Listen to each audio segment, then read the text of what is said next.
سید الانبیاء خاتم المرسلین سید الانبیاء خاتم المرسلین میرے پیارے نبی میرے پیارے سب میں پیچھے ہو جائے گا، نماز نہیں پڑھے گا، گالی گلوچ ضرور کرے گا، نماز نہیں پڑھے گا، غیبت ضرور کرے گا، نماز نہیں پڑھے گا، نماز نہیں پڑھے گا اور چائے کی پٹریوں پہ بیٹھ کے لوگوں کی چگلیاں ضرور کرے گا۔ مسلمانوں کا معیار بن چکا ہے۔ نعرہ تکبیر، نعرہ رسالت، علماء اہل سنت، نعرہ تکبیر۔ اپنے لنگر سے اگر مجھے کھلائے گو سے پاک، سبحان اللہ، مجھے کھلائے اگر گو سے پاک، اپنے لنگر سے مجھے اگر کھلائے گو سے پاک۔ ایک مرتبہ نبی اور آل نبی کی بارگاہ میں پڑھیے درود پاک۔ اللہ رب محمد صلی اللہ علیہ وسلم نحن عباد محمد صلی اللہ علیہ وسلم صلاۃ و سلام علیک یا رسول اللہ یا حبیب اللہ صلی اللہ تعالی علیہ وآلہ وسلم۔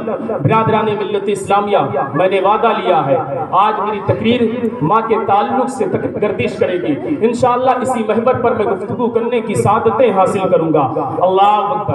کون ماں؟ جس ماں نے 9 مہینے تک اپنی کوکھ میں ہمیں رکھا؟ کون ماں جس نے 2 سال تک اپنے چھاتی کا پاکیزہ پاک پوتر دودھ سفید خون کی شکل میں ہمیں پلایا؟ کون ماں جس ماں نے ہمیں لا الہ الا اللہ کی لوریاں دے دے کر سلایا ہو بستر میں؟ کون ماں جس ماں نے ہمیں پیروں میں ہمارے مالش کر کر کے صحن چمن میں چلنے کا طریقہ دیا ہو، صحن سب چمن میں چلنے کا ڈھنگ دیا ہو؟ کون ماں جس نے ہمیں سنوارا ہو، جس نے ہمارے پیشانی کا بوسہ لیا ہو؟ کون ماں؟ وہ ماں جس نے جب ہم بچپن کے زمانے میں تھے بستر پر پیشاب کر دیتے تھے تو ماں اس پیشاب کی جگہ پر خود لیٹا کرتی تھی، ہمیں سوکھے جگہ پر لٹایا کرتی تھی۔ اگر اس طرف بھی پیشاب کر دیتے تھے تو ماں کی ممتا تڑپ جاتی تھی، ماں کا دل بے چین ہو جاتا تھا، کہیں میرا بیٹا، میرا لختے جگر، میرا نور نظر بیمار نہ پڑ جائے، اسے کہیں سردی نہ ہو جائے۔ تو ماں اٹھا کر اپنے سینے سے لگا کر رات بھر تک سلاتی تھی۔ کون ماں اگر ہم رات کی تاریکی میں بیمار پڑ جاتے تھے اللہ اکبر تو پیروں میں چپل نہیں پہنتی تھی، اللہ اکبر سر کے بال کھلے ہوتے تو کھلے رہتے تھے، چپنے دوپٹے تک کو ڈھونڈتی نہیں تھی، اللہ اکبر دوڑتی ہوئی نظر آتی تھی رات کی تاریکی میں۔ اگر کوئی پوچھنے والا پوچھتا اے عورت تو جا کہاں رہی ہے، تیرے سر پہ دوپٹہ موجود نہیں، تیرے پیروں پہ چپل کا وجود نہیں، تو جا کیوں رہی ہے؟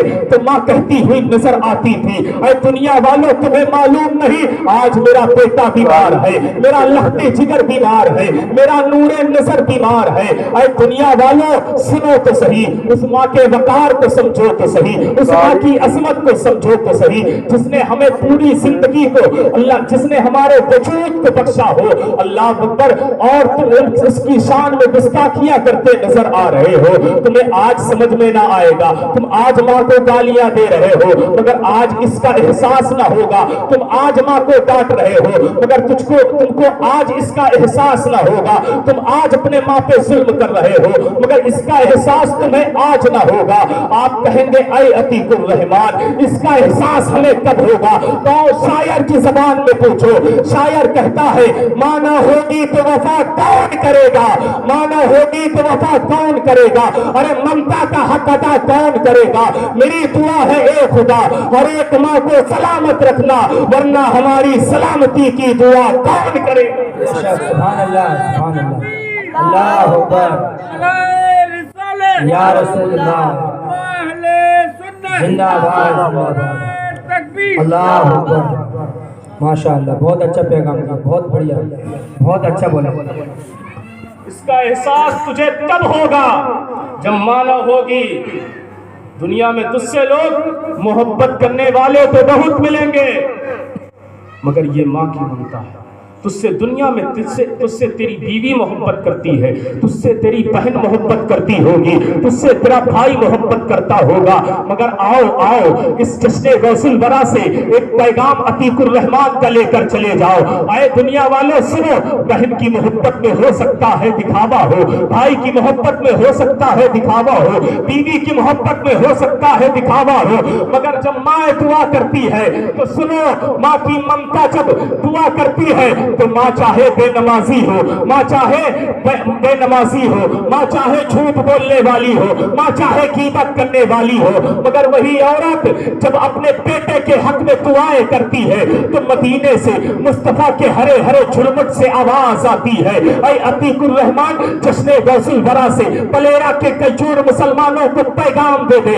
کہ اے دنیا والوں سنو، اگر دعا بے نمازی بھی ہو تو اللہ بے نمازی کی دعائیں قبول نہیں کرتا ہے، بے پرہیزگار کی دعائیں قبول نہیں کرتا ہے، مگر ماں جب بیٹے کے حق میں دعائیں کرتی ہے تو مصطفیٰ کہتے ہیں جس طریقے سے میری دعا میری امت کے حق میں قبول ہوتی ہے اسی طریقے سے ماں کی دعا اس کے بیٹے کے حق میں قبول کی جاتی ہے۔ سبحان اللہ، سبحان اللہ، سبحان اللہ۔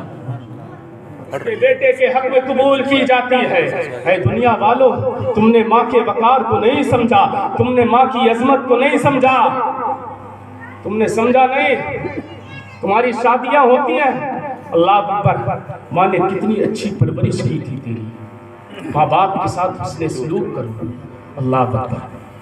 تو بچپن کے زمانے میں تھا، ساری زندگی کو قربان کر دیا، تو جوانی کی دہلیز پر قدم رکھتا ہے، ماں کے اللہ اکبر، ماں سوچتی ہے میرے بیٹے کے سر پر کب صحرا سجے گا، اللہ اکبر۔ جب صحرا سجتا ہے ماں خوش ہوتی ہے، نظریں اتارتی ہے کہیں میرے بیٹے کو نظر نہ لگ جائے، میرے بیٹے کو، میرے لختی جگر کو کوئی نظر نہ لگا دے، اللہ اکبر۔ سوچ تو صحیح، ماں کتنی تیری پرورش کر رہی ہے اور تیرا حال کیا ہے، تیری حقیقت کیا ہے، تیرا وجود کیا ہے کہ جب تیری شادیاں ہوتی ہے تو تیری بولیاں چینج ہو جاتی ہے، تو کہتا ہے بڈھی بڈھا بڑا کھانستے ہیں، میں ان کی وجہ سے سو نہیں پاتا ہوں۔ اے دنیا والوں، تجھے اس کی کھانسی کا احساس سمجھ میں آ رہا ہے کہ وہ بڑھاپے میں کھانس رہے ہیں، مگر تجھے اپنی زندگی نظر نہیں آ رہی ہے، تجھے اپنی زندگی نظر سامنے نہیں آ رہی ہے کہ اگر تو نے آج رہ کر اپنی جوانی کی دہلیز پر رہ کر اپنے بوڑھے ماں باپ کو ستایا ہے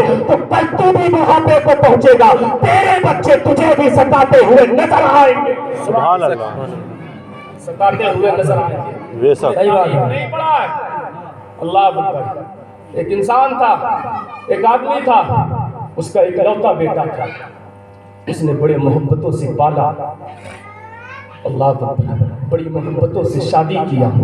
جب شادی کیا گاؤں بھر کی دعوت کیا ولیمے میں اور دنیا والوں کو پیغام دیا، اے دنیا والوں آؤ، کہا کس لیے؟ کہا تمہیں معلوم نہیں آج میرے بیٹے کے سر پہ صحرا سجا ہے، آج میرے بیٹے کا ولیمہ ہے، کھانا کھا کر جاؤ، آج خوشیوں کا ماحول ہے، آج کھانا میرے گھر سے کھا کر جاؤ، اللہ اکبر۔ شادی ہوتی ہے، شادی کے کچھ ہی دن گزرتے ہیں، اس آدمی کا جب بڑھاپا آتا ہے، اللہ اکبر، تو رات کی تاریکی میں اس بوڑھے شخص کو کھانسی آتی ہے۔ جب کھانسی آتی ہے تو اس کی بیوی کہتی ہے اے میرے سر کے تاج، تیرا باپ جب کھانستا ہے تو میری نیند خراب ہوتی ہے، میری نیند ڈسٹرب ہوتی ہے، میں چاہتی ہوں اس باپ کو گھر سے باہر کر دے، اللہ اکبر، یا تو مجھ کو گھر سے باہر جانے دے، اللہ اکبر۔ اے نادانو، اگر تم سے تمہاری بیوی یہ سوال کرے تو اپنی بیویوں کو جوتیوں کی ٹھوکروں سے اڑا دینا اور کہنا تو اور ہوگی،